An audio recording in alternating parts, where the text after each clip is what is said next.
Thank you for your curiosity. With us today is our first pro MMA fighter on the podcast. He's a first degree BJJ black belt, a father, a husband, and a coach. With us in the goddamn room is none other than Leodegario, the Mexecutioner Muñiz.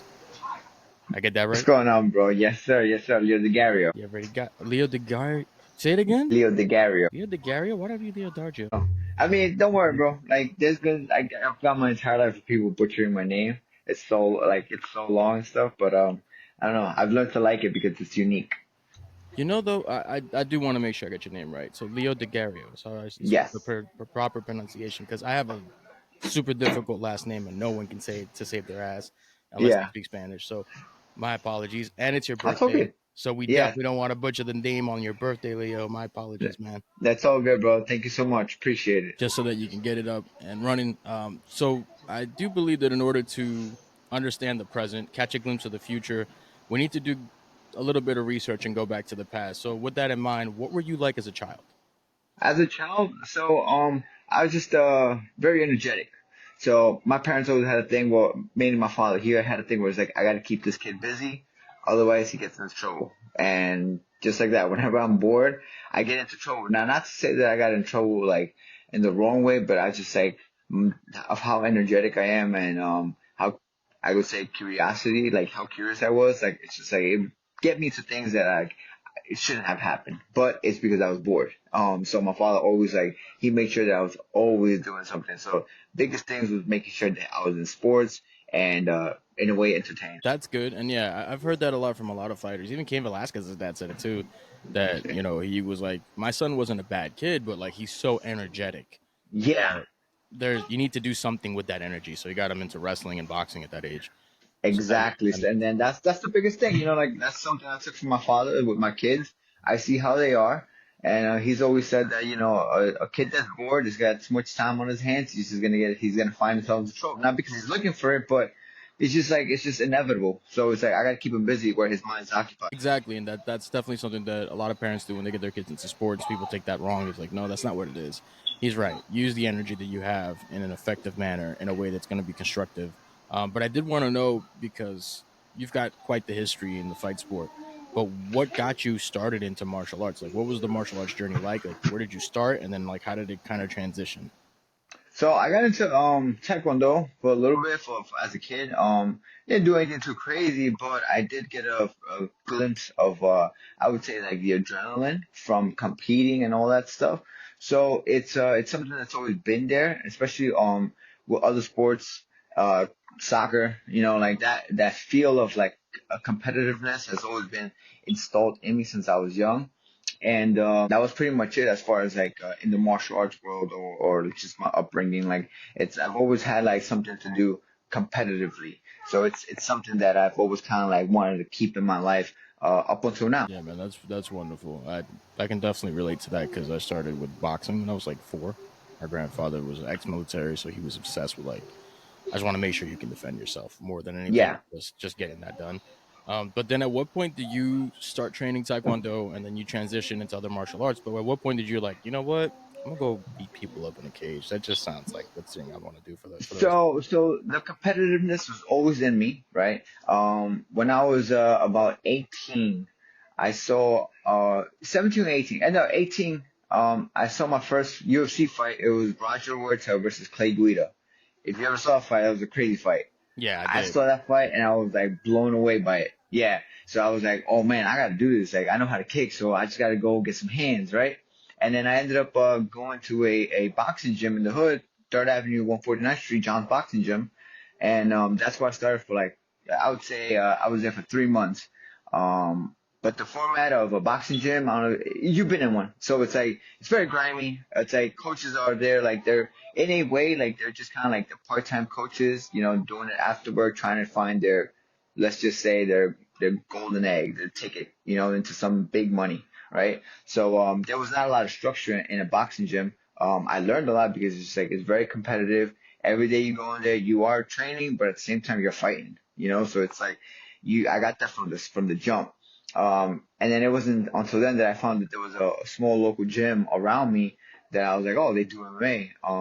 So I went over there, and that was in 2010. and I ended up kind of just sticking with it. And I ran with it full force. That's beautiful, man. That's a great way to start. And I get what you mean. Yeah, I started originally from boxing, and even when I lived in Texas, when I was in Texas, like boxing club, it did feel like sparring was always a fight. It never felt like just sparring. It's And I always a fight. Because think about just especially like if you're going like think about the sport of boxing. Like yeah, like it's a it sounds messed up to say, but it's a poor man's sport. You know, you get all the you find a local warehouse, right? You don't even gotta set it up nicely. You just fucking just put a couple heavy bags, a couple of rings, have some mitts so coaches can hold, and then any kid in the hood that can spare at the time, when I joined, it was like $50 for the membership and like kind of like 25 a week for the coach.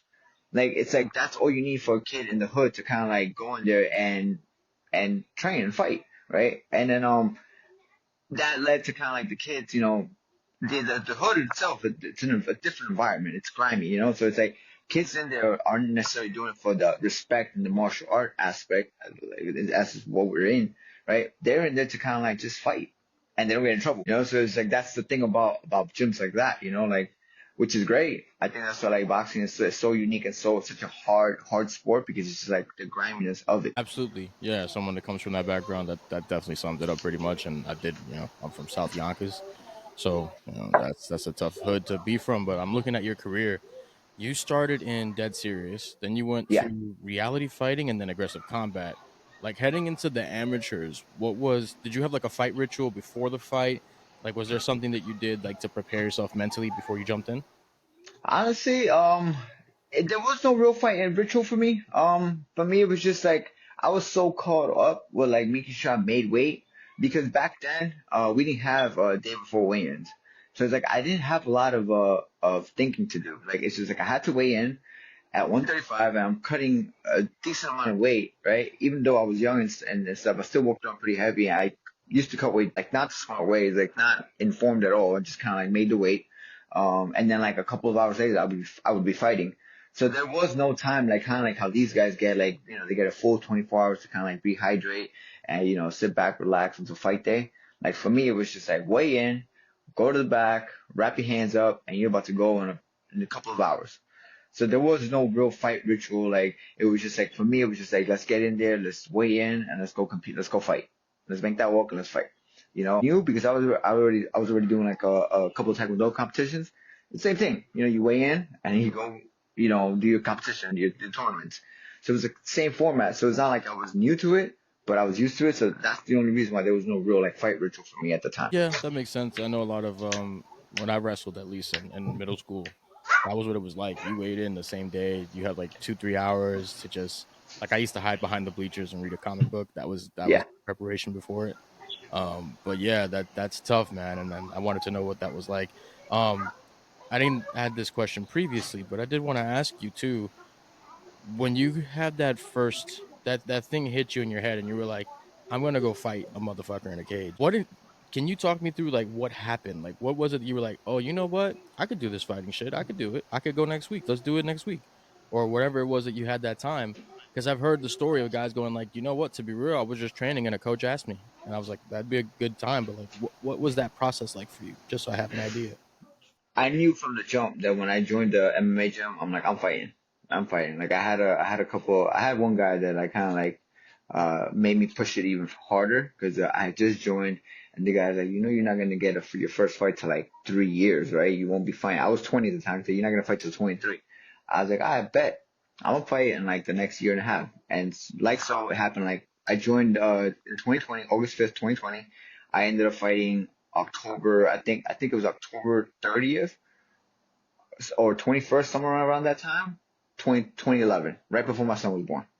It was like my son was born in December, so I made a debut in October, and I had already known that was the case. Like I knew I was gonna fight, but as far as the anxiety hitting, it's the whole build up to it, like the whole like training, and then having to go to sleep and thinking like, yo, somebody's getting ready to knock my head off. Like that's crazy, It's like, but it's like that made me kind of like, I gotta make sure I get in the gym and train, and give 110% every single session, because then that's gonna minimize the anxiety that I have once that fight day comes. Even when fight day came, bro, like I'm still like, I'm nervous as shit. Like it's inevitable. Like you're just gonna have that feeling. If you don't have that feeling, that one time I didn't have that feeling, I ended up losing, which was in reality fighting. I didn't feel the nerves. I was like, oh, I'm good.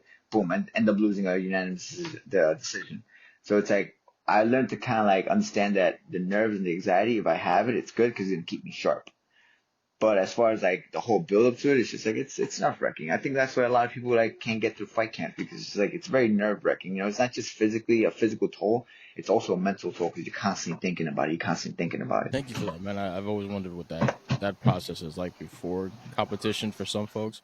But I Yeah, have always heard that a lot of fighters, a lot top level fighters, say if I wasn't nervous, I knew something was off. Or I think Rampage said it's like if I wasn't so nervous and like so stressed, it triggered the rampage. He's like it wouldn't.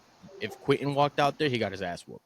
yeah, But if I had enough fear, if there was enough shit going in my body, I could turn into Rampage, and then right before the fight, all that fear would manifest into anger, and that it was. He's like, it's almost like an out of body experience. You kind of watch yourself and go, "Who the hell is that?" And right. so I've heard that before. Fighters do that a lot. But I did want to talk about your pro debut. You debuted as a pro on the prestigious promotion Ring of Combat, which is ROC for those of you who've only ever seen the three letters.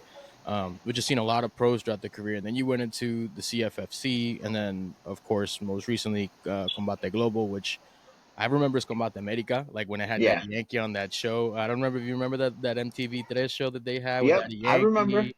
Yeah, JC Yes, sir. Lamas, I think, won that season. It's like the Ultimate Fighter for Combate. Yeah. Um, so speaking to your experience, can you talk about maybe what you learned from when you debuted and then your most recent fight? Like if you were talking to a rookie fighter, guy that's just coming up, what insight would you give him? Like, hey, when you debut, it's gonna feel like X, Y, Z, but once you've got the hang of this, it'll feel more like A, B, C instead of that. So when you debut, you don't remember anything from the fight. It's like it's a glimpse. Like it happens so fast, and you're in and out, and you're like, what the hell happened? Right? Like you just have like little snapshots of the fight. Like you don't remember anything. It wasn't until like I had like my sixth, seventh fight that I was just like, okay, now I can vividly remember everything, the process. So that's one part of gaining the experience. But that's learning to kind of like what my coach likes to say it like live in the moment, you know, live with the jitters. You know, the jitters is really what throws everybody off, right? Which is the nerves, the anxiety. Like you're so nervous, it's like you're in such a kind of like flight or fight mode that it's just like you kind of can't remember everything to the process. But the more you do it, the more you're in it. It's like it becomes part of you, natural. You know, it becomes something that like you're already like used to. So that's why you kind of start having moments where you're like, oh, I remember doing this. You just start kind of like feeling at home, right? So that's part of the process to it. You know, aside from that, what I would say, like as far as going from debuting to now, once you turn pro, just understand that time. You think time's on your hands, but really it's not. Like time's gonna go by quick. So as far as like from when I turned pro to now, understand that consistency is a very big thing in this game. So that's part of the things that I've learned as far as like from when I first debuted to my last recent fight, which is about a year ago. You just want to be consistent and kind of like understand that even though you're young and all that stuff in the fight game, you know, time is not on your side. So consistency is very important. Thank you for that, man. I think that helps a lot of the younger fighters to understand like what they're jumping into. But during your career, you became a father. You said it like I was training already, and then like right as my son was being born, I went straight into it. Do you think fatherhood changed the way that you started to compete? I wouldn't say it did because I was still, regardless of what, if I would have became a father, not a father, which I did, you know, like it really wouldn't have changed anything because you know the quote that says that motivation, something about motivation. It's not what keeps you going. It's discipline. Like I always had that discipline from my father installing that into me. So whatever I decided to do, in my life, I was gonna do it I wasn't gonna give it half-ass, you know. So whether I had become a father or not, like I still would have been trained the same way. You know, like I still would be doing it, going to the gym. I would still be making my weight, all that stuff. So it's like nothing has changed really as far as like because it's who I am personally. Like how I approach things, it's how I'm gonna approach everything. So whether when my son was born, like before I debuted it, like I was still trained the same way. Then my second, third, fourth, like I'm still training the same way. Like it doesn't really change because it's just like who I am, and it's something that my father installed in me and how I approach things. Thank you for that, man. I did also want to know, you had mentioned dealing with the jitters itself, but is there any insight that you could give someone from the outside looking in? Because, there's a lot of armchair quarterbacks. People say a lot of shit, but they don't know how much stress there is. Is there anything that you do? Like, is there something that you can particularly point out and be like, one of the things that helped me deal with the jitters was this? Was there anything of that nature? Yes, hard sparring. So it's like it's really what it is, bro. Because like and what I mean by hard sparring is it's kind of like going out there and sparring with different people. And mind you, this is a topic that we can definitely like, get into, like that is completely different, right? But it's just like when you go spar with somebody, like if I was to go spar with you and I know like we're gonna go hard sparring, even though we have headgear on and gloves and knee pads and elbow pads and shin guards, like I know you're gonna like give me like about 90 to 95% of your power. And I'm like, yo, like I don't really know this dude, but he's gonna hit me. And that's making me nervous. And that's making me butterflies in the stomach. And it's like it's those feelings that you want to kind of get that's gonna help you when you come into fight day. You understand that we just spoke about like how like when you first debut, everything happens fast because of the flight or fight mode. You constantly like you just kind of like so nervous, like everything's going on in your brain, things you're thinking of thousand things at one time because you're like not used to it. But the more fights you have, the more you understand, the more you feel at home. Same thing with that kind of like hard sparring. That helps you control the jitters because if you kind of like flow sparring all the time, kind of like just like going with the flow, having fun, which is great, which is important, but you don't get that real hard sparring of like getting cracked. Maybe sounds wrong to say, but maybe you get like you see a couple of flashes here and there, getting taken down. Your coach is telling you, you got to get up, you got to get up. You're getting smothered in the cage. If you don't have that feeling, you won't know what it feels like once you get into that cage and then it hits you and you're like, yo, this is really trying to knock my head off. He's holding me down. He's suffocating me. Like, how do I get out? Like that helps with the jitters.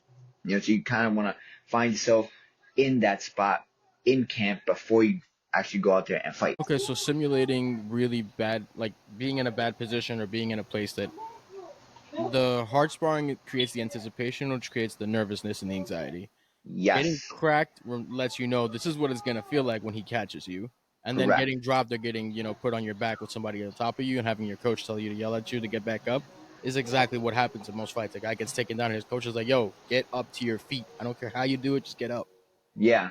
That's really what it is. Like think about it. Like there's so many like yeah, like and I learned this as an amateur, like it's like you wanna already experience all the bad positions before they happen. It's the unknown that really throws everybody off, right? It's the unknown that scares everybody. Like when we don't know what's gonna happen, that's really what throws us off. It's like when you're watching a movie and it's the unknown, but you're like, yo, there's a scary part coming up. This scary part, I know it's coming up, and then boom, and you're like, oh shit.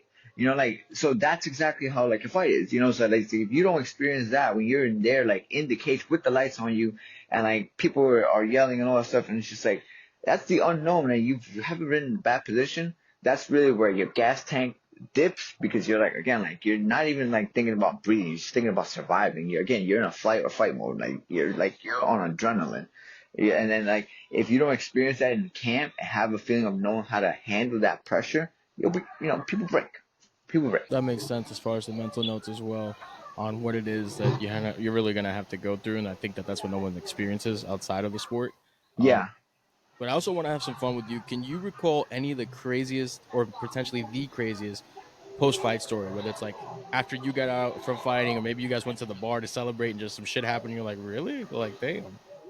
No, man, like I was already a father, so it's like I couldn't even do like much. You know what I mean? Like to me at the time, it's just like, yo, like I got done with fighting, I just want to go with my family, my wife, my kid, right? And every time after that, it was the same thing. The biggest thing that I've done, and like even when I went to like to Florida to fight in Combate, they had this the COVID stuff, the quarantine. So it's like I couldn't leave my hotel room for the whole week. After the fight, I had to like be in the hotel. I couldn't leave. So it's like the most that I done was just kind of like me and my coach ordered fucking a 12 pack. And like my coach is, he's not a big drinker, so he would like be done with one, and I'd have to 11 beers by myself. Like that was the craziest thing. Like after a fight, I'm gonna get back into fighting, so who knows? Maybe afterwards, maybe me and my family go out and like we celebrate big. I don't know, like that's still unknown. But as far as previous to that, like it was nothing big, like I'm not me personally. Like my life has been very simple, very down to earth, like very just like not chaotic. Like it's just like yeah, I just want to like go have fun fighting, collect, if I was pro, collect my check, come back home, and then go eat a nice big breakfast with my family. That's it. And then like we back to business the next day. I mean, that's wonderful. At least you have like a really good system to keep yourself out of trouble and also like structured. This is my structure. This is what I like to do. It's routine and this is what works for me. And it is true. Most guys should do that. Because when I was down in Texas, it was, oh my God, it was crazy. These guys would finish fighting. Another one of the teammates from the other guy's team would say some shit. They go Yeah, out back and then they start scrapping out there. And I was like, what is happening right now? So I feel yeah. tough. But I've had okay, I've had situations like that where like some of my teammates would be fighting, and it only happened once. A brawl almost broke out, in one of the amateur fights. But that's just as wild as it could get, because again, like it wasn't too crazy. It was at the time my boy fought in I don't know if you remember. You remember New York Fighting Exchange knife? yes, Yeah, NYFE. That was a great, great promotion. I wish they would do more shows again. yeah, definitely. And it was at the club, at the Amazura club. And that's where like that brawl almost broke out. But like that, the environment, it's the environment that kind of set that off. You know what I mean? Like, so it's like, when you got, beer, liquor mixing up and like a fight, adrenaline, guys being tough. It's like that. Of course, things like that's gonna happen. But especially in a club setting, But that was as far as what I could remember. That was the craziest thing that could have happened. And not even at my fight, one of my friends' fight. I think Coach Dan fought for them. Seafood Dan White, Trinidad, he fought for them, and I could tell that the fans were not feeling him because he beat their boy from over there. I think it was in Long Island at the time. But I remember like watching the video of that fight and going, "Wow, they really did not like that he won." They were pissed Yeah. off. I think it was probably somebody from Long Island too. Like I think my boy either like lost or split decision or something like that. I think he definitely lost that fight, right? And then like it was just like between the crowd, it was just like somebody from that code that fighter's team, one of the other fighters that fought that same night, just started talking shit, and I think it just like it broke out, almost broke out into a brawl, which is retarded. Yeah, the escalation is always one of those things that happens so quickly, and it's always by somebody who's probably not even in the middle of it. That's usually Exactly. what escalates most of the time. But I did also want to talk about weight cutting, which is a huge topic in the sport. Yeah. And a lot of armchair quarterbacks who've never fucking competed in any sport cutting weight, like wrestling, like MMA, like jujitsu, like taekwondo, because sometimes you do have to make the weight to compete. But from an amateur fighter until now, I'm imagining that you've done a lot of weight cuts.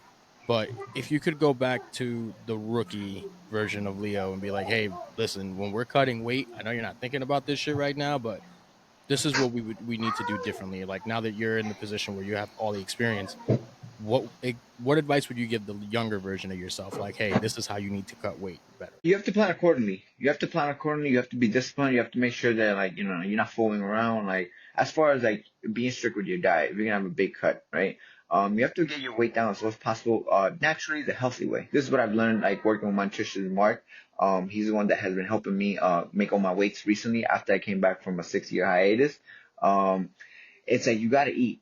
Like you gotta eat because there's been times I had horrendous weight cuts before, before from my amateurs and up until my fifth pro fight, I had terrible weight cuts, bro. Like I'm talking about like now that I talked to my coach, my nutrition coach, he's like, yo, in a way you're kind of like frying your organs. Like you think you're fine, but like on the inside you're like destroying your body. There'd be times where it's just like there'd be times where I'd be hydrated for a full 24 hours because I was so nervous as a pro. I'd be so nervous about missing weight that I would make weight a whole 24 hours. So I'm driving from the Bronx, or they're driving me from the Bronx all the way to Atlantic City, and I'm like half dead because I'm at 135 for a full 24 hours, bro. Not healthy, not advisable. Definitely wouldn't do it. But you have to know how to kind of like get your weight down correctly, and then you have to do what's called a water load, which is a week, fight week. That's how you really get majority of your weight out of you, and then a couple of sessions on the sauna. I'm talking about like me. I was doing like when I didn't know anything, I'd be doing saunas, and mind you, like a kid from the Bronx in the hood, like we didn't really have like money for the gym membership, so I'd lock up the bathroom, cover the bottom of the door with towels, I'd turn the hot water on, and I'm just trying to sweat everything out. That was my sauna. Um, and then I tried the bath cut, where like I'm putting steam water, like bro, I would do like 20 sessions in like just in and out, trying to like, cut that weight, bro. It was terrible. It was terrible. I'm like destroying my organs. So that's what I would like kind of like tell the younger me to do. Even like the younger guys that want to fight. So like make sure you like eating, you know, because eating will help you lose weight. You know, you just gotta know how to do it, right? And then having a plan to do a water load if you're gonna do a big cut. Definitely something that we are at the halfway mark of our pod with Leo the Mexecutioner Muñiz. I want to talk to you about the sponsor of our podcast, none other than Sanibel. That's right. Sanibel provides high-level MMA equipment at affordable prices. Whether you're a novice, an enthusiast, or just want to get into shape, martial arts is a wonderful way to get it done. And I believe that the right equipment and the right gear will help you get off to the right foot. So head over to sanibel.com/GOTDAM or use the promo code GOTDAM for 10% off as it helps the show and I get a cut of the sales. Thank you for your curiosity as always. And now back to our show. A little bit about when I wrestled. I used to hate it because you have to water load for about a week. And then all of a sudden, my brothers would put me in the hottest bath I've ever been in with Epsom salt. And you just sit there and suffer for a while. And then they pull you Yeah, out, they put the towels on the floor. We used to have this really thick comforter that like you could put 3 bodies in there. How big it was. yeah. My brothers would fold up the bottom of the comforter, so it was 2 layers, and then they would fold the other 2 layers on top of me. So I would literally sit there in a sandwich underneath all these towels Just sweating. and sweat and just be dying and be like, God, please, if I get out of this, like I'm gonna stop eating cheeseburgers on Saturday. I You know, promise. we all have that thought, like right when you think like, yo, I'm gonna die, like, oh my god, this is so horrendous. I can't be eating like that anymore. Da, da, da. And then like the fight's over, you win, whatever the results are, and like you go back to being a fat ass. You know, like you're eating everything. Every point is like, yo, I'd be eating. And I'd be like, oh my god, I'm so full, I can't eat no more. And I'm like, wait, no, let me eat that because I don't know when I'm gonna have to go eat again. You know, and I'm just like stuffing my face and like it would hurt to sit down, it hurt to lay down, and I'm just like, yo, like it's just like almost like a eating disorder, bro. Like it's just terrible. It really is, and I know that a lot of people don't get that because most people have never experienced this. So like I know that people who have experienced were all like, yeah, I don't want to do this shit anymore like this. But now that you have the experience, I'm happy that like it's better. You have a nutritionist, which I think every fighter at some point should like focus on getting because it's going to make a huge difference. But I know that you had mentioned that you do have the intention to go back. I did want to know because I know you have a crazy work schedule, hectic because you're, home, the wife, the kids. That's a lot, and people don't get that. And then now you have your own team, which is amazing. Do you intend to go back to competing, or do you have like a window of when you'd like to try to go back to compete? Well, I just signed with another fight management company, upper management. They work with a lot of kind of like Mexican fighters. Just because of me being Mexican, I think it's a great kind of like angle for me to be in or be partnered up with them, because then from there we'll fight the right we'll have the right angles to kind of like get the right fights. With my record, my experience, I kind of like gotta be smart, with the fights that I take. So we are looking at in a couple of months. No contract has been sent, but there's already kind of like a plan out there. I definitely will be getting at least 2 fights in this year before the year ends. And then like we'll take it from there, bro. It's nothing is again nothing no contract has been sent, but I am with the management company right now. And they're the ones kind of like that's gonna plan everything out for me as far as like the fights, where it'll be at, and all and so on. That's wonderful, brother. Yo, congratulations on that. That's always a Thank you, good bro. feeling to be with the right team. And I do hope that we get to see those fights this year. That'd be awesome for us to be able to talk For about in sure. the future. But yeah, 2 fights that's gonna be wonderful. I'm hoping to see this soon. I do see that you do have fighters in your team, so I guess this would be more on the coaching aspect. Is there any advice that you would give to a rookie or young fighter that's starting their journey? Like if you could just, hey kid, let me sit you down real quick. Let me tell you some truths that are a little hard. They're gonna be a punch in the gut, but you need to know them now. Having a coach with experience. Um, there's a lot that goes on. I'm talking from my personal experience, right? Everybody has different experience. Everybody has the kind of like, their own little kind of like blueprint. What I've experienced as far as my side, not having the right coach, not having the coach that has experience, has actually put me in the position that I'm in right now, right? Like like I feel like I was decently good enough if I was guided the right way to end up in a better position and a more high promotion than where I'm at right now. I'm not saying I'm downgrading what I've done or compliments of the fights that I've had. But I would say that if I was with a different coach, let's just say with my coach right now, I would be in a much better position in my fight career, right, as a whole. Um, so having a coach that has experience, having a coach that, has actually taken a fighter to a bigger promotion from the ground up, has built fighters is good to have. Because again, that takes away a lot of the thinking that you have to do. It's just like, all right, I'm the one getting out there, but you're the captain kind of like steering the ship. So it's something that it's very important for young fighters to know, because it's not just about getting in there and fighting. You have to also think about the business aspect. I've been in the game long enough where like you have to think like a businessman. It's not if you just want to do a fight just to do it. I mean, you can get one fight or just kind of just go to other gyms and fight and spar, But if you want to do it and make it a career, make some money out of it, you have to like think ahead and you have to think about how you're positioning yourself. There comes marketing, there comes the correct fights, and what the correct fights mean is just like it's not just about I am 1-0 as a pro. I'll take on any fight whatsoever for only $1,000. Like you know what I'm saying? Like it's just like you have to. There's a risk and reward to it, and I think Sean might have put some light on that. He's like, why would I fight a top 10 guy for at the time when he made a UFC debut, let's say 30-30? It makes no sense. You're getting punched in the head. You might get concussed. You might get knocked out. You might get there's tens of thousands of people watching the fight. Why would you do it for so little? So it's like when you're coming up, it's kind of like that's how you got to think. It's not just about, let's take on the toughest fight that we can even for amateurs. Like, let's just take a tough fight, and the guy's a Division I wrestler. It's like, come on, bro. Like, that makes no sense. Now, you're trying to build up a fighter. You're not trying to, like, just have him get a couple of 1 or 2, 3 amateur fights and maybe 1 or 2 pro fights. If they want to build up and want to kind of, like, build something, you have to think like a businessman. You have to kind of, like, pick the right fights and know how to pick them where you're positioning yourself in the right ways.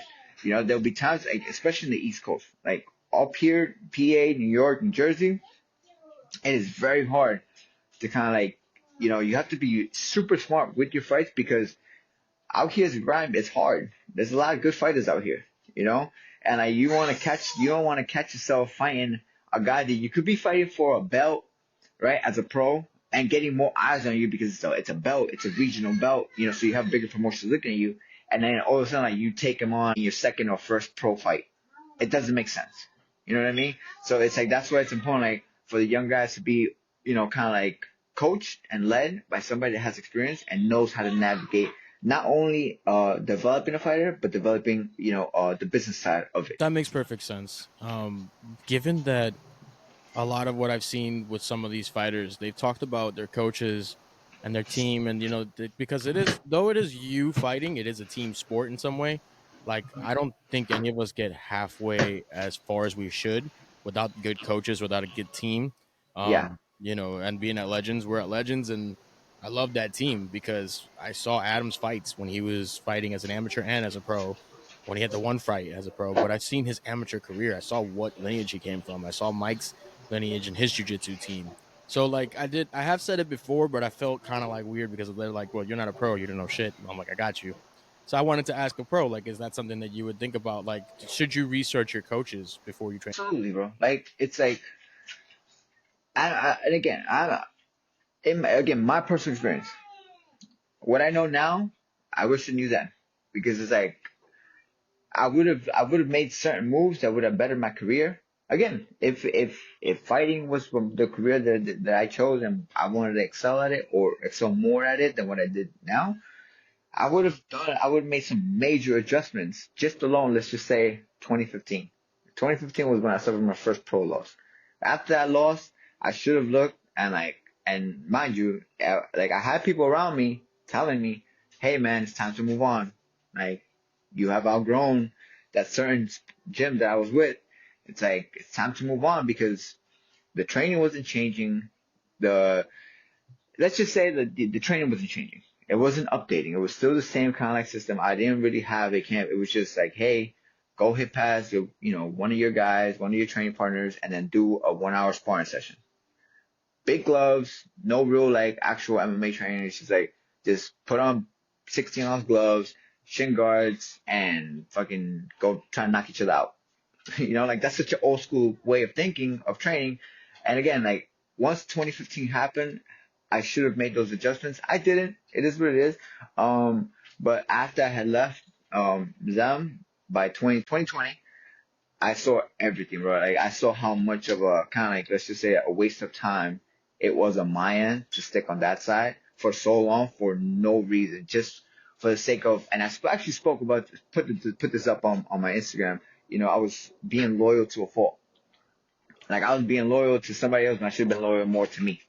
You know, so it's like researching your coaches and knowing what they've done, who they've built up, you know, and how credible, how knowledgeable they are.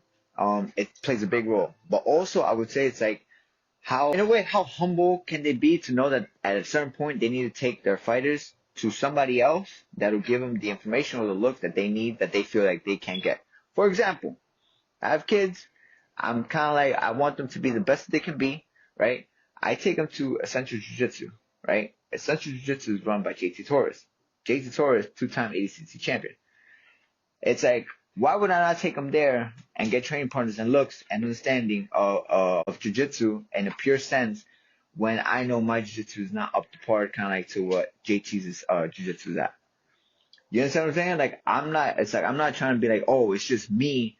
It's my kids, so I'm only going to coach them and they can only learn from me and this and that. Like, no, like, I understand where I'm at. And it's like, okay, I'm going to take them and let their game evolve in this part that I can't fill for them. As far as like MMA goes, I think I can fill that with, you know, like that part, you know, well myself because of my experience.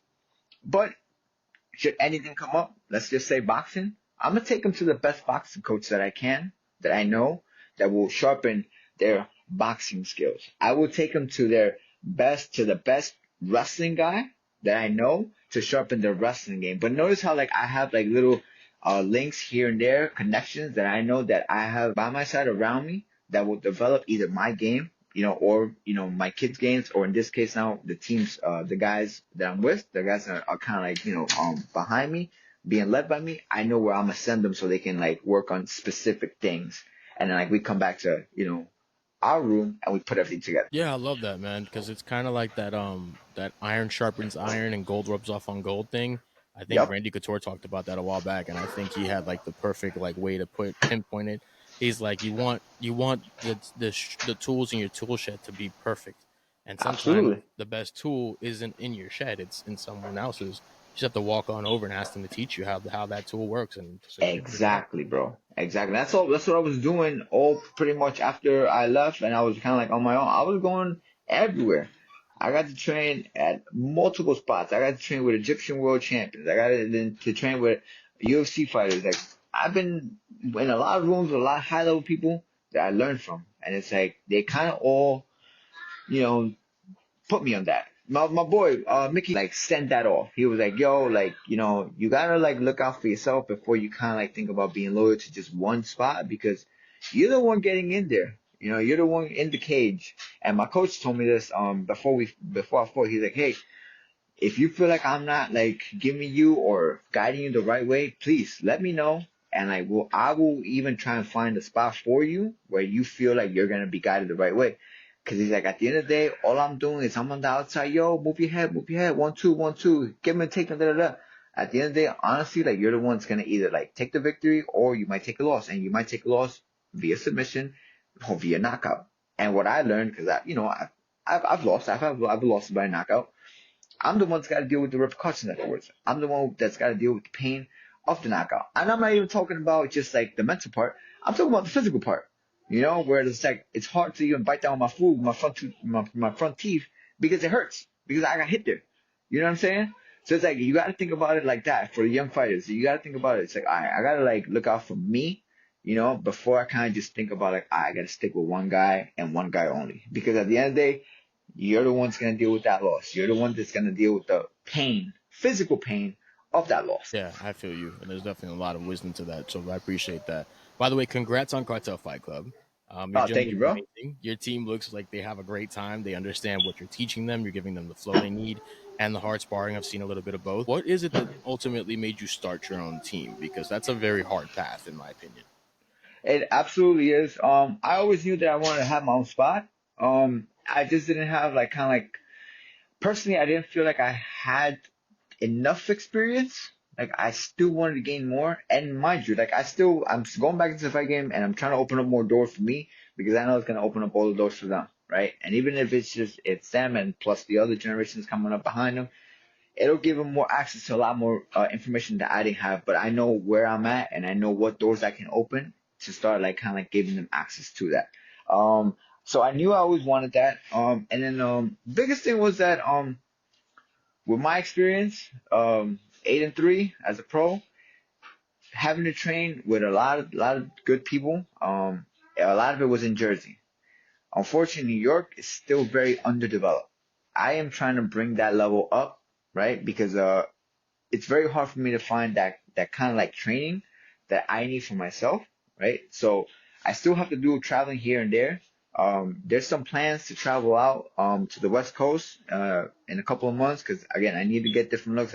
That's already in the works. But I got to keep doing that in order to develop me because then for me to come back, I'm gonna help develop everybody else.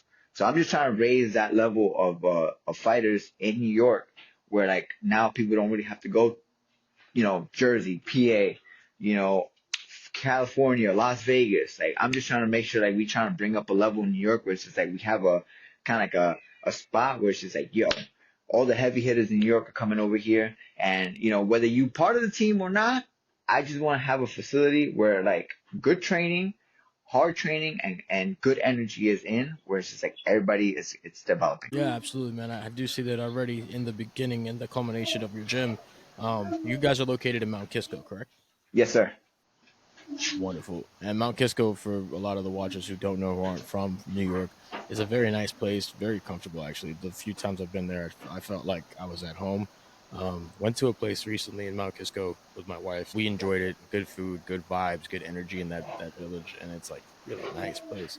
So I'm happy that your team has it so that, nobody's walking out to their car for this type of way. Because I've been to certain gyms in certain neighborhoods and like, I'm not going to say the names, but I grew up in Yonkers and there were certain gyms that I will go to in PA and other places, and I'd be like, I just feel like I'm not safe right now walking to the car, so I'm gonna look around. It's like, all right, something pops up, I'm running, I'm out. I'm But not but even. remember that's what we talked about. So that's the thing about kind of like the poor man sport, right? Like boxing gyms, you're not gonna find the best boxing gyms out like let's just say out here like in Hawthorne and I'm not downgrading like any spots, but it's just like it's a different livelihood, bro.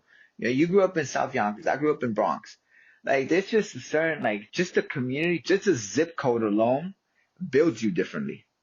It builds you differently. Like it's like you're just a different, in a way, different breed because not because you want to, it's just because you have to. You get eaten alive, like living in certain zip codes, if you don't build thick skin and all that stuff, you know what I'm saying? So it's like you're not gonna find the best kind of like the toughest natural fighters, right, in good areas, like because people gravitate to other things because fighting is obviously like very hard, very demanding. So it's like I'm just trying to like make sure that when being out here in the Westchester County area, I'm just trying to bring a little bit of like a real fighting environment. At the same time, like making sure that nobody's being an asshole, and like making sure everyone's getting quality training. Is what I'm trying to say. In a safe Absolutely. neighborhood. These places and lately, what technique am I gonna use? What is coach gonna say?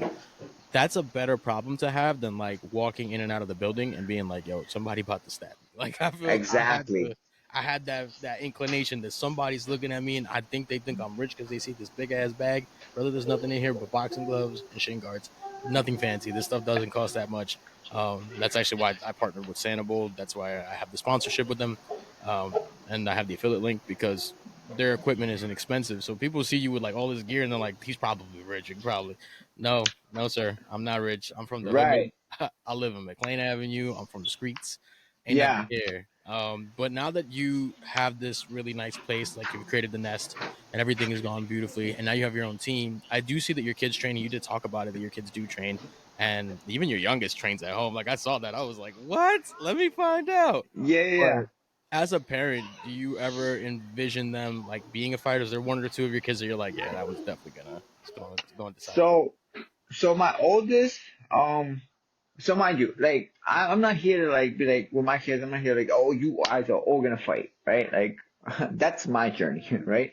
However, knowing how to fight is something that's going to be very crucial for me to install into them because I need to know that when I'm not around, they can handle themselves physically like without a problem. So knowing how to fight is going to be something that's going to be very important for me to know that they know. If they want to compete, I know that I want to put them in a position where like they know that they have the resources and the right people around them where they will have success in competitions. Um, my oldest one says he wants to be a fighter. He's been saying this since he was little. Even now, he's still with the same mentality, so I do see him actually fighting. Um, the baby though, the one that you saw training at home, bro, I think he's naturally gonna be the one. He's the youngest, and bro, let me tell you what I didn't go through with all three of them as far as like the kids being a headache. He's the one. Like he's the one. He's the one that like I look and I'm like, I'm gonna give you one, dude. I'm gonna give you one. All other three, like they were calm, they were good, but this one, bro, this is the one that I'm just like, ugh. Like not that I'm gonna do it, but it's just like he gets you to that point.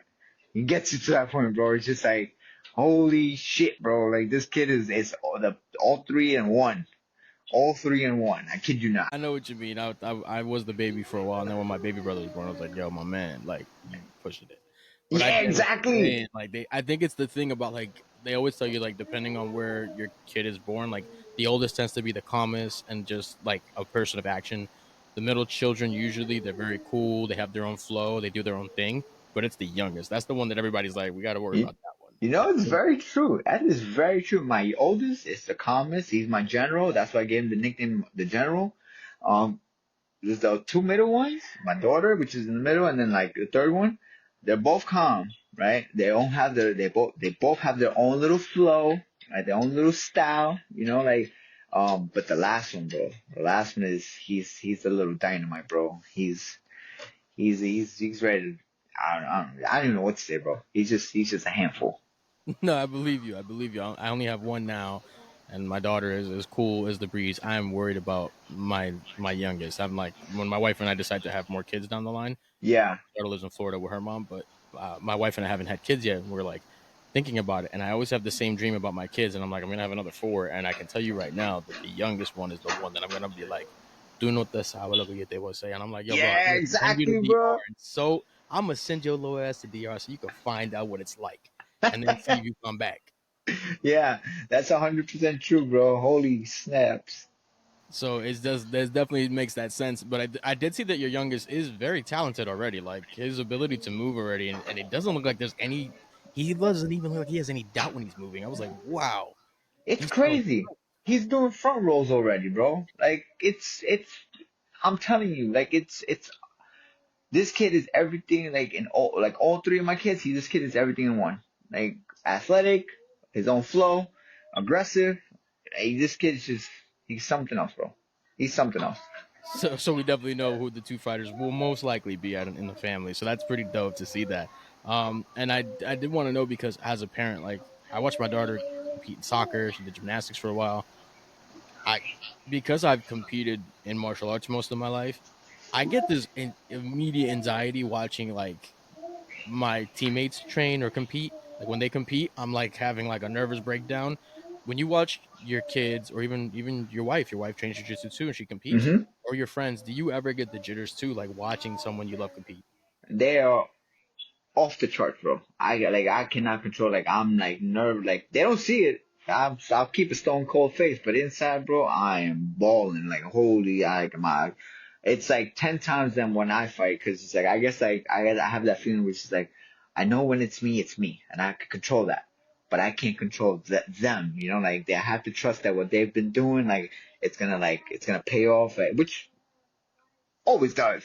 But even like watching my teammates, like I'm just like I'm more nervous watching them than me knowing that I'm about to walk out and I'm about to get into a fist fight with somebody in the cage. Like that's more calm than me watching my kids compete or my wife compete or even my partners and my friends fight. Like it's 10 times worse watching them than me doing it myself. But I guess it's that the unknown feeling, right? Is the unknown feeling that I say exactly. And then it's like I don't have control of it. I have control of myself, but I can't control how they're gonna react, when they're in there. because it's not me, it's them. That's really what throws me off. Yeah, it's like the lack of control. Like I can control when I'm there, when I'm doing what I think, what my opponent does. I can kind of read, but like when it's the other person that you love the most, you're like, oh my god, I saw the hand. Move your other hand, and you're just panicking. And that's happened Yep. to me. I've had a teammate that like he got TKO'd. He didn't get knocked out, but he got hurt and like just stunned. And they were hitting him, and I wanted to cry. I was like, oh my god, please just stop. Like I don't want to watch this anymore. Oh, it's heartbreaking. I've seen my friends, go down too. Like it's heartbreaking. Like to me, like like honestly, I would rather it be me than them, because it just hurts. It just hurts. I hate to see my teammates lose. I hate to see anybody, get submitted. I hate to see any of them, get knocked out. It hurts, bro. It like because I genuinely care about my boys, my friends, and it's just like it hurts like a lot, like to see them, because I guess because we have that connection of seeing them, what they've done, the sacrifice, the hard work, seeing them push through it in training camp. We've seen them, get to a breaking point, but they're still going. And like, unfortunately, sometimes, again, what you don't have control over, it's the result of the fight. It doesn't go their way and it hurts. It hurts to see that, play out like that. But it's the game we're in. Yeah, especially in combat sport. And then this was one last topic of debate, which I did see that you made a video on. I urge everyone that watches the podcast to go watch that video where you explain proper sparring etiquette for the different types of sparring. I know you've done the video already, but can you break down those different types of sparring etiquette so that the guys that were coming in, or maybe some guys that have been training for a while who just, the coach never pulled them to the side and said, hey, this doesn't work, or this is how you do this on this date? So, again, through my learning experience, and this is kind of like just kind of like hearing people talk about it, high level people, people that have done it at a higher level than I have. You want to have your technical sparring days, which majority of it should be throughout the week of training, right? It should be majority of technical sparring. Your hard sparring, honestly, you should only be doing it in your fight camps. Like as far as like your hard sparring, where like, and by hard sparring I mean only sparring for the amount of rounds and minutes you're going to be fighting. No more, no less, right? Well, less maybe if you're building up. If you're trying to, then there's a phase to that. Like you want to make sure the fighter peaks. You want to push them a little bit back, and you bring them back down. So by the time fight week comes, they're at the peak, right? Because you can't stay at the peak forever. You have to make sure the timing is right where you get there, and then after the fight, you're coming back down. You know what I'm saying? So, hard sparring should be only like on fight camps. Hard sparring should be if, for example, my fights, they're scheduled for 3-5s. I am not doing no hard sparring past 3-5. I am just doing 3-5s. If I have a 5-by-5, then I'm gonna do 5-by-5. Like, but as far as like going what I used to do, and I think I talked about it before, I am not putting on 16-ounce gloves and throwing bombs with multiple different people for an hour, trying to knock each other's heads off. That is incorrect. It's not. It's already proven that you don't get better through it like that, right? So as far as like hard sparring goes, I'm only doing it in fight camp, and I'm only doing 3-5s, excuse me. As far as everything else with the technical part, bro, you should be able to put on MMA sparring gloves, knee pads, elbow pads, right? Shin guards. You should be able to do the entire sport, because that's where we're at right now with MMA. MMA is a sport in itself. Before, when I started, it was striking, grappling, and then put it together in fight day. Now, it's everything has to be able to be done in one setting. You should be able to know how to strike into your clinches, into your takedowns, take the person down, control them, pass their guard, submit them, strike here and there, and stuff like that. You should be able to, defend the takedown. If you get taken down, you should know how to get back up. And all that should be able to be done with small MMA gloves, which is about, the poofy ones, not the small 4-ounce gloves. Yes, those blue ones, right? Exactly. You should be able to do those, right? You should be able to have fun with sparring, right? Because again, you can't learn anything if you're in a flight or fight mode, right? You're nervous. Like, imagine if you wearing those gloves and then somebody cracks you. You're like, holy shit. Like, I better like just kind of like stick to what I know, which is if you're starting off, which is going to be very low, which is probably going to be a big haymaker to try and like clinch something. You can't work your techniques that you've been doing on the pads in jiu-jitsu, in wrestling. You can't work it because you're so nervous about getting your bell rung. Nobody wants to get their bell rung, bro. Like, even as a fighter, like, yeah, I fight. I don't want to get rocked, bro. Right? That's just not fun. You know what I mean? Like, I don't want to have gym wars. If I'm not getting a check, bro, if I'm not getting a check, I am not having a gym war with anybody, right? Unless, unless I'm preparing for that fight, like, I am not having no gym wars. I'm gonna have fun sparring with my friends, right? Where we're trying new things, we're trying to learn new things, we're trying to find our timing, we're trying to build that conditioning of the up down motion of MMA, right? And I'm just trying to like make sure that I leave knowing that I got a little bit better while keeping my brain cells. So it's like that's the biggest thing. Like, you gotta know, you gotta be able to do technical sparring, where again, it's about, let's just say 60 to 70, 70's pushing it, maybe 70%, 60 to 70%, right? Where you're moving around, you're having fun, you're learning, right? You're trying things. And then when, a contract gets signed, okay, if I'm gonna fight on a Sunday, I might decide to have hard sparring on a Sunday, because you want to kind of like replicate your fight day. You know what I mean? Like, if you're gonna fight on Friday, you kind of want to have your hard sparring on Friday. At the time that you'll be fighting. Let's say you're fighting at 10 o'clock. It's hard to do that, but you want to kind of get a couple of people where it's like, yo, I need a couple of bodies to be able to do a hard sparring session on Fridays at 10 p.m. That way, when fight day comes, your body's used to you're in an 8-week camp, your body's used to fighting hard on a Friday at 10 p.m. You're fired up, you're ready to go. You don't have to do kind of like get yourself in that mode. That's kind of like living in the moment, living in the jitters. And then aside from that, like all throughout the week, it should be technical sparring, bro. You just gotta have fun, And again, like, it helps not only the fighters, but it helps your average Joe, the guy that just wants to kind of like not compete, not fight, but he wants to learn this. He wants to learn this shit. It's fun. It's good to know. It gives you a very good sense of confidence knowing that you can handle yourself in a fight. But how you gonna want people to join the community, the fight community, if every gym they go to, they go against a young guy that has freaking all they want to do is fight, and then they get the bell rung. Hey, I ain't coming back to this shit. This shit sucks. You know what I mean? Like, it helps everyone, right? It'll help the market increase in MMA, right? Where like now you get different people from like different backgrounds coming in, and not just the young guys that just want to fight. You know what I mean? Like, it helps. It gives everybody a chance to learn this game.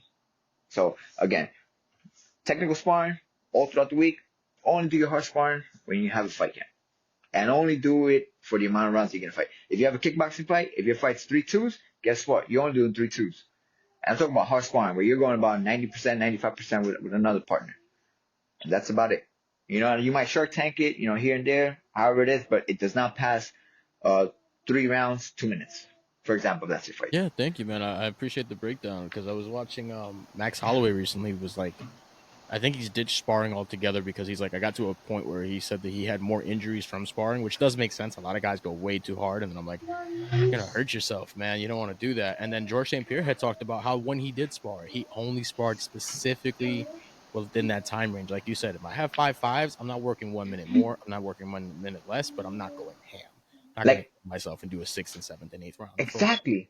Like why? Like, if you got to think about it like this. In hard sparring, if you do hard sparring where you are going 90 to 95% with everything, right? I'm talking about like everything above MMA. If you are doing that for 3 5-minute rounds, do you know how exhausting that is? Like, you're literally going through a fight. Like, there is no like, oh, let's get extra rounds for conditioning. No, that is the conditioning. That is the conditioning, bro. There is no like, oh, and there is no like, oh, let's, in the minute break, let's keep moving around. Let's just keep. No, like, if you're going 100, like, you can only sprint for so long, bro, before you gotta hop off that treadmill and catch your breath. So if you do that when you're sparring in your hard sparring sessions for your 3 5s, in my case 3 5s, it's like, I'm gonna need that minute break. I might even replicate like, yo, bring me a stool, let me fucking sit down, and let me drink some water. I might need to do that, because I am maximizing, my effort in those 5 minutes, where I got to learn how to bring my heart rate down, collect myself, and going for a second round. And then bring it back down again, going for that third round. And that's it. And then I go and and I'm gonna do whatever else is on the agenda. Whether it's maybe I take 10-minute break and I do 3 5s on the wall. Maybe I take a 3 minute break and then I go do 3 5 minute on the bags. You see what I'm saying? But I'm specifically trained, sport specific. I'm training my sport as far as the pro goes. And I've been in the room with pros, UFC fighters. That's how they do, bro. That's how they do it. Yeah, yeah. The few pros that I've gotten the honor of training with, especially down in Florida, they have like a specific program. They eat a specific way. They train a specific way.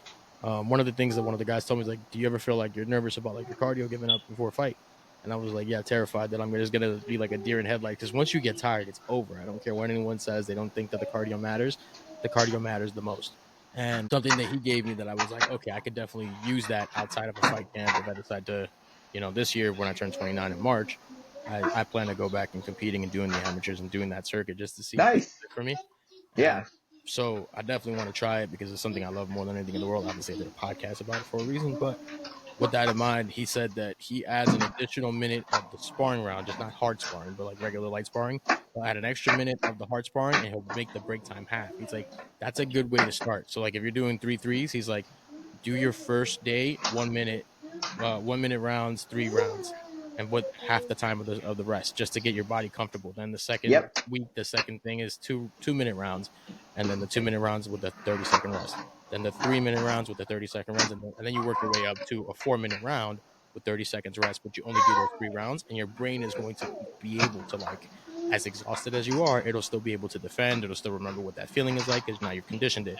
But he did say the same thing. Hard sparring though, he's like keep it exact because that's where everyone gets hurt. That's the problem that everybody has in the sport. There's no longevity if you consistently get hurt. And I got hurt like 3 years straight, back to back to back, and that was just training. That's not even competing. But Yeah. that's where a lot of guys get hurt is the training room, which is a little insane to me to hear a lot of these fighters at the highest level say that that's where they get injured. That's why Holloway said he stopped sparring altogether.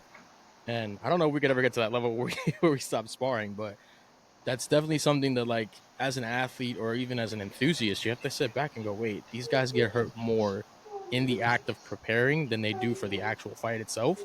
So, like, what are we doing wrong here as a whole? Absolutely. Absolutely. There should be no pride in like saying like, oh yeah, I'm injured. I'm like, why? Oh, hard sparring. And then I'm like, that makes no sense.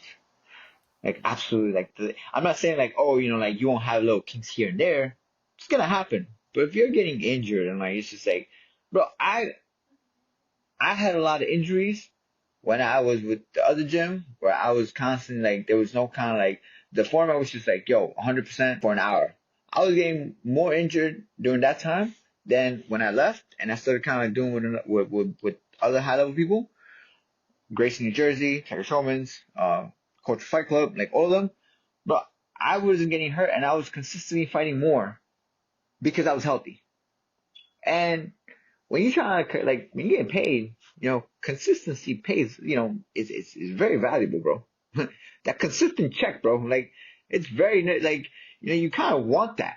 You know what I mean? You don't want to like take one fight and then you're out for a year, which happened a couple of times. With at the other spot, which is like, but it wasn't avoidable because there was no like real like kind of like format or the correct format to do it. That makes sense. Yeah, I feel you. And that's something that I did wanted to bring up because, you're at the pro level. You have, like 11 fights now. We're going on 12. And I've Yes. watched your Combate fights. I was watching one of your ROC fights and I was like, he looks like Bruce Lee with the hair that you had at the time. I know you Oh. remember the Bruce Lee cut you had. I'm sorry to bring it up. No, no, no, it's It all was good. dope. I was like, yo, my man, look. And I was like, oh, that's all right. That's all right. That looks cool.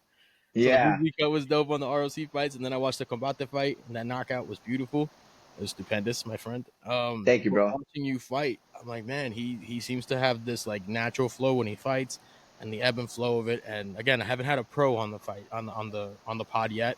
I've had a lot of great amateurs and a lot of individuals in different combat sports, which has been like a blast for me because I get to learn so much from y'all. Yeah. But I did want to ask the last question of my interview with you. What's next for you and your team? What's next for Cartel Fight Club and for Leo the Mexecutioner? We definitely as far as like me, I definitely got something coming up. I'm just gonna keep it under waters until everything is signed and I know exactly, we got a date. Um So we got something coming up. I have a couple of my friends that are with the cartel. They're one of them is I already got their names in there. It's just I'm waiting for opponents to be, opponents' names to be given to me.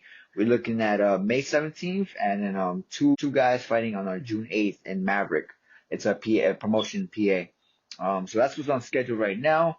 As far as my kids, like they got New York Open coming up in April, and then they got Pan Am's in July. So I have a tight schedule, bro. Don't ask me how I'm doing it, because I don't even know, to be honest with you. Man, I appreciate you for being with me, Leo. Before you leave us, happy birthday one more time. Thank you for your time. And before I do let you run off and do your thing, because I know you got so much to do today, where can the fans follow you and see more of your team's content? Sure. Thank you so much, bro, for the shout out, for the birthday. Thank you. You guys can follow me on Leo the Mexecutioner on Instagram, Cartel underscore fight C for the Cartel Fight Club, and then and that's about it. Yeah, as far as social media goes. Yeah. That's wonderful, man. I got you. So I'm gonna link all that in the description of our podcast. The episode will air February 26th, 2024 on Monday. I usually do it on Mondays. That's my Okay. day to really put it out there. I'm send you the link as well. But I will put it in the description, both your IG and the IG for Cartel Fight Club. Leo, so thank you so much again for being with me. And to all of the people watching at home, keep your peace and thank you so much for your curiosity. Leo, Thank you, take brother. care. Appreciate it. Thank you, man. Take care. All right, bro.